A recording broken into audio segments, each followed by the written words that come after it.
Hello दोस्तों, आप सभी का स्वागत है आपके अपने YouTube channel education class Jamui पर। तो दोस्तों, आज प्रश्नावली 5.3 का प्रश्न संख्या 19 हल करेंगे। तो देखिए, प्रश्न संख्या 19 में कह रहा है 200 लट्ठों को ढेरी के रूप में इस प्रकार रखा जाता है कि सबसे नीचे वाली पंक्ति में 20 लट्ठों और सब 20 लट्ठों और उससे अगली पंक्ति में 19 लट्ठे और उससे अगली पंक्ति में 18 लट्ठे इत्यादि। देखिए आकृति 5.5 में ये 200 लट्ठे कितनी पंक्तियों में रखे गए हैं तथा सबसे ऊपरी पंक्ति में कितने लट्ठे हैं। तो आइए, तो देखिए, लट्ठा ढेरी के रूप में यानी कुछ चीज को जो ढेरी करके जमा करके रखते हैं। तो देखिए, ये पहला लाइन में 20 लट्ठे कर हैं। यहाँ देखिए कर सबसे नीचे वाली पंक्ति में 20 लट्ठे, ये नीचे में 20 लट्ठे हैं, इसमें 20 है। इससे ऊपर वाला में कर रहे हैं 19 लट्ठे है, तो इसमें 19 है। और इसमें फिर कर रहा है 18, तो इसमें कर रहा है टोटल 200 लट्ठे हैं। टोटल 200 लट्ठे और कितने लाइन में रखे हैं, यानी फिर इससे कम हुआ 18, तो फिर 17 होगा, फिर 16 होगा। इसी तरह कह रहा कितने लाइन में रखा गया। यहाँ कह रहा है देखिए, सबसे ऊपरी पंक्ति में कितने लट्ठे, यानी सबसे ऊपर लाइन में कितना लट्ठा है और कितनी पंक्तियों में, देखिए यहाँ कह रहा कितनी पंक्तियों में रखे गए हैं, यानी कितने लाइन में रखे गए हैं 200 लट्ठों। जैसे ये पहला लाइन हो गया, ये दूसरा, ये तीसरा। इसी तरह कितने लाइन में रखा गया 200, टोटल 200 लट्ठे हैं। और सबसे ऊपरी वाली लाइन में कितने लट्ठे हैं, ये कर ज्ञात करने। तो आइए निकालेंगे। तो यहाँ टोटल लट्ठे कितना है 200, तो इसका मतलब जोड़कर टोटल लट्ठों जोड़कर 200 है। तो योग को एस एन से प्रेजेंट करते हैं, तो एस एन बराबर क्या होगा 200। और पहला में क्या है, पहला में 20 है, तो ये पी प्राप्त होगा। तो पहला में क्या है, पहला लाइन में 20, तो देंगे 20। और दूसरा में क्या है 19, तो 19 देंगे। और तीसरा में क्या है 18। इसी तरह ये चलता जाएगा। इसी तरह कितना तक जाएगा ये किसी को पता नहीं है। तो इसमें क्या ज्ञात करना है, टोटल कितने लाइन में ये लट्ठा रखा गया। तो इसका मतलब एन, टोटल कितने लाइन में रखा गया, तो एन ज्ञात करना है। और कह रहा ऊपरी लाइन में कितने लट्ठे हैं, इसका मतलब ऊपरी लाइन में ए एन ज्ञात करना है। तो आइए ज्ञात करेंगे। तो पहला पद क्या है, पहला पद है 20 और दूसरा क्या है, दूसरा 19 है और ये 18 है। तो सार्वंतर ज्ञात करेंगे। तो सार्वंतर डी बराबर फार्मूला क्या होता है, A2 माइनस A1। तो ये पहला पद है, ये दूसरा, ये तीसरा। तो आइए लिखेंगे, A2 क्या है 19 और A1 क्या है 20। तो माइनस 20 करेंगे, तो डी का मान क्या निकलेगा -1।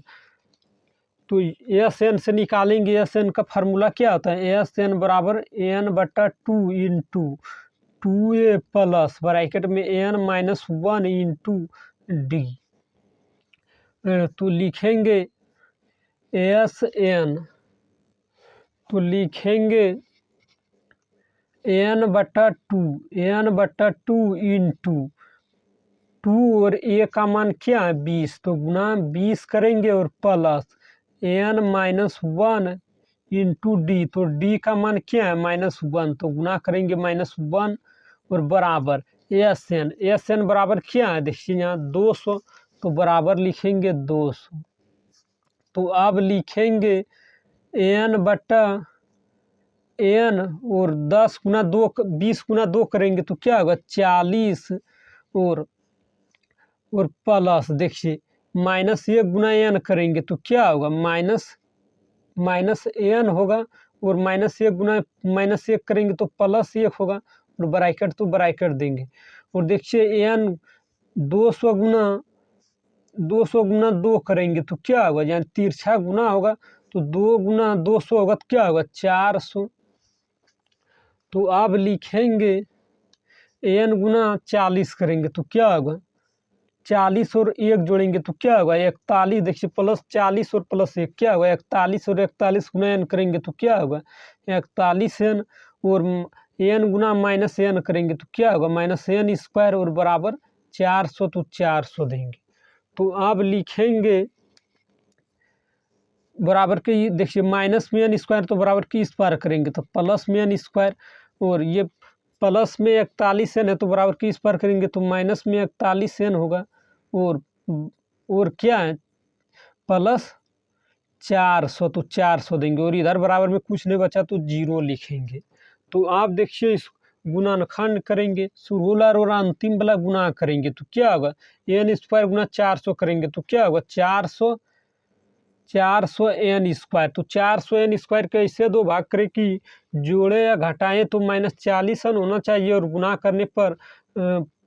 करने पर प्लस 400 एन स्क्वायर आना चाहिए। तो क्या होगा -16 एन और -25 एन करेंगे, दोनों को जोड़ेंगे तो क्या होगा -41 एन, और गुना करेंगे तो plus minus minus plus 400 N square होगा।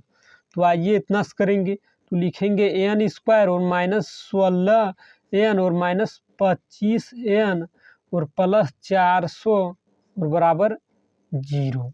तो इसमें एन कॉमन लेंगे तो क्या बचेगा एन, और एन से भाग देंगे -16 एन में तो एन कट जाएगा, क्या बचेगा -16, और इसमें -25 कॉमन लेंगे तो क्या बचा एन, और -25 से 400 में भाग देंगे तो 16 दान में लगेगा, और माइनस है तो -16, और बराबर में कुछ नहीं बचा तो 0। तो अब लिखेंगे ब्रैकेट के बाहर ले एक साथ, तो ब्रैकेट के बाहर में एन -25 तो 25 देंगे, और ब्रैकेट के अंदर में क्या है एन -16 तो 16 देंगे, और बराबर 0।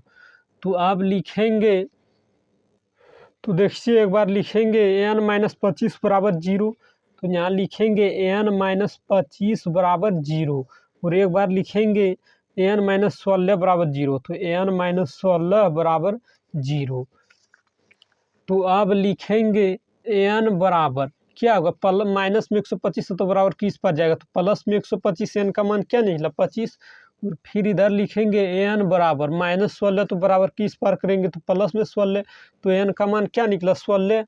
और अब इसमें क्या ज्ञात करना था ए एन ज्ञात करना था, तो ए एन बराबर फार्मूला क्या होता है ए प्लस ब्रैकेट में एन -1 इंटू डी। तो आइए इतना से निकालेंगे तो ए एन का मान रखेंगे, ए का मान क्या था 20 तो 20 देंगे, और प्लस एन का मान रखेंगे 16 तो लिखेंगे 16 -1, और डी का मान क्या था -1 था तो लिखेंगे -1। तो देखिए ए एन बराबर क्या होगा ए एन बराबर 20 तो 20 लिखेंगे, 16 में से घटाएंगे तो 15, 15 गुना -1 करेंगे तो -15 होगा। तो क्या आएगा ए एन बराबर 15 में से 20 में से -15 करेंगे तो क्या होगा +5, और फिर रख कर देखेंगे तो क्या होगा ए एन बराबर, यानी ऊपर वाला लाइन में टोटल 5 लट्ठा है, और 16 लाइन में लिखा हुआ है। तो आइए इसको पहले ए एन बराबर 25 रख कर देखते हैं, तो क्या होगा प्लस एन -1 इंटू डी। तो लिखेंगे ए एन बराबर, ए का मान क्या है 20 तो 20 देंगे, और एन का मान 25 रख कर देखेंगे तो 25 -1 इंटू डी, तो डी का मान है -1, तो -1 करेंगे तो लिखेंगे ए एन बराबर 20, 25 में घटाएंगे तो 24, और 24 गुना -1 करेंगे तो -24। तो क्या होगा ए एन बराबर 24 में से घटाएंगे तो -4, तो ये नहीं होगा क्योंकि माइनस में आ गया, जो माइनस में आता है वो नहीं होता है एन में पर। तो ये क्या होगा प्लस वाला लेंगे, तो यानी हो जाएगा ऊपर वाला लाइन में कितना लट्ठे होंगे 5 लट्ठे, और टोटल कितने लाइन में है 16 लाइन में है, यानी 16 धारी हैं, और ऊपर वाला लाइन में 5 लट्ठे हैं। तो यही आंसर है। अगर इस वीडियो पसंद आया तो लाइक करिए, और चैनल पर पहली बार है तो चैनल को सब्सक्राइब करिए, ताकि जब भी वीडियो डालेंगे तो उसका नोटिफिकेशन आप तक पहुंचेगा और आप सबसे पहले देख पाएंगे।